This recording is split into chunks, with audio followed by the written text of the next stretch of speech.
Your credit score isn't just about getting a loan. It can affect where you live, what you drive, even the job you get. So yeah, it matters. Let's break it down. A credit score is a number between 300 and 850. The higher, the better.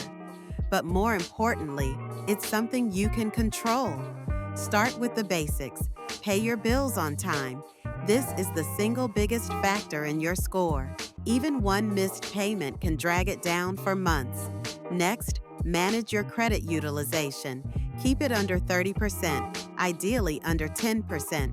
If you have a $1,000 limit, don't carry more than $300. Check your credit report.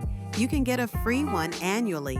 Look for errors, fraud, or accounts that shouldn't be there. Don't open too many new credit accounts at once.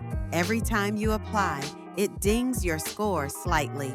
And don't close old accounts. That history helps you.